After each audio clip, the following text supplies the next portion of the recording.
Hello everyone, welcome to my channel Hamida's world.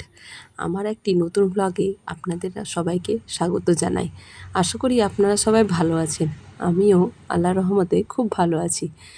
আমার মেয়ের বয়স 2 বছর হতে চললো, তাই ভাবলাম আজকে ওর আধার কার্ডটা বানিয়েই ফেলি। অনেক দিন ধরেই ভাবছি যে আধার কার্ডটা বানাতে হবে, কিন্তু হচ্ছে না সেরকম। মানে আধার কার্ড বানানো বন্ধ রয়েছে। তারপরে খবর পেলাম যে হ্যাঁ হচ্ছে, তো চলেছি। এই যে আধার কার্ড বানাতে গিয়ে মেয়ের দুটো ছবি শেয়ার করছি আপনাদের সঙ্গে।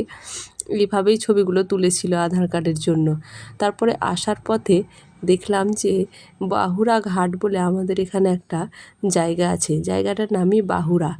তো ওইখানেই আমরা গেছিলাম। ওইখানে পদ্মা নদীর ছোর ঢুকে গেছে।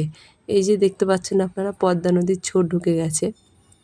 তো ওখানে ভাবলাম একটু ঘুরে নিই। যখন আধার কার্ড বানাতে এদিকে এসেছি, তো একটু ঘোরাই যাক। দেখুন নৌকা দিয়ে কিভাবে একটা ব্রিজের মতো তৈরি করে রেখেছে।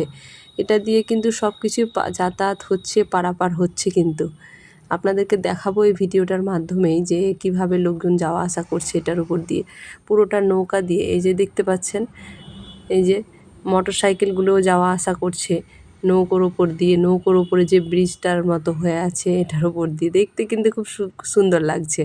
তাই ভাবলাম একটু ভিডিও করে নিয়ে আপনাদের সঙ্গে শেয়ার করব। আর এই যে দেখছেন পদ্মা নদীর ছোটটা এদিকে ঢুকে গেছে। তো এই জায়গাটা বেশ উঁচু, জল অনেক দূর পর্যন্ত আসে, কিন্তু এখন যেহেতু গরমকাল তো সেই জন্য জলটা অনেক নিচে নেমে আছে। আমার গলাটা একটু বসে রয়েছে, আসলে ঠান্ডা লেগে গেছে, তো সেই জন্য আপনারা একটু কনসিডার করে নেবেন। তো নৌকাগুলো দিয়ে এইভাবে যে তৈরি করেছে, দেখতে মনে হচ্ছে যে মজবুত নয়, কিন্তু বেশ মজবুত আছে আর সবাই যাতায়াত করছে। আমরা এবার বাড়ির উদ্দেশ্যে রওনা দেব, কারণ অনেকক্ষণ হলো বাড়ি থেকে বেরিয়েছি। আর আধার কার্ডটাও তৈরি করা হয়ে গেছে, তৈরি করতে দিলাম আর কি। সঙ্গে সঙ্গে তো আর হবে না, বেশ 7-8 দিন সময় লাগবে। আর এখানে যেগুলো দেখছেন এগুলো কিন্তু মাটি নয়, এগুলো সবই বালি, সাদা বালি। সাদা বালি পুরো চিকচিক চিকচিক করছে রোদে। তারপরে আসার পথে ওর বাবার স্কুলটাও কিন্তু ওই পথেই পড়ে, তাই ভাবলাম যে একটু ছোট মেয়েকে নিয়ে ঢুকেই পড়ি। আর ওখানে পেইন্টার কিন্তু কাজ করছে। ওর যে ক্লাসরুমগুলো রয়েছে আমার বরের স্কুলের, সেগুলো কিন্তু পেন্টিং করছে রুমগুলোতে। এই যে দেখছেন এত সুন্দর পেন্টিংগুলো হয়েছে না, মানে ক্লাসরুমে ঢুকে ছাত্রীরা এত আনন্দ পাবে যে বলার কিছু নয়। আর পেন্টিংয়ের মাধ্যমে পড়াশোনাটাও হবে, সেই জন্যই এখানে ওরা রং করতে দিয়েছে। এখানে বেশ রং করার কাজ চলছে।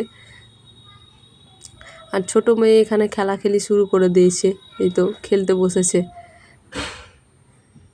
ও মানে কোলে থাকতেই চায় না, কোল থেকে নেমেই ও খেলা শুরু করে দেয়। বাইরের দিকটা আপনাকে দেখায়। এখানে এই যে নিচের দিকে দেখছেন, নিচের পরিবেশটা খুব সুন্দর। এখানে গাছপালা অনেক কিছু লাগানো রয়েছে। আর আমার বরের স্কুলটা দোতলায়, ওদের একটা বিল্ডিংয়েই দুটো স্কুল আছে, সেই জন্য ওর স্কুলটা হচ্ছে দোতলায়। আর এই যে দিকটায় দেখুন, এই রুমের মধ্যে অনেক কিছু করা রয়েছে, পেন্টিংয়ের কাজ। অনেক ছড়া কবিতা এইগুলো লেখা রয়েছে। আর দেওয়ালের দিকে মানচিত্রও তৈরি করা রয়েছে। আর এদিকে রয়েছে ওয়েস্ট বেঙ্গলের মানচিত্র। এগুলো পড়াশোনার মাঝে এগুলো দেখলে বাচ্চাদের খুব হেল্প হবে, বাচ্চারা সহজেই সব কিছু শিখে যাবে। আর ছোট মেয়ে তো এদিকে দেখুন, সিলিংটাকে এত সুন্দরভাবে রং করা হয়েছে যে দেখতে এত ভালো লাগছে, খুব সুন্দর হয়েছে রঙগুলো। আর তার মধ্যে ছোট ছোট কথা লেখা রয়েছে, শিক্ষামূলক কথা, যেগুলো আমাদের জীবনে অনেক কাজে লাগে। তো আজকের ভ্লগটি এই পর্যন্তই। আপনাদের যদি এই ভ্লগটি ভালো লাগে তাহলে লাইক করে শেয়ার করে পাশে থাকবেন। ধন্যবাদ।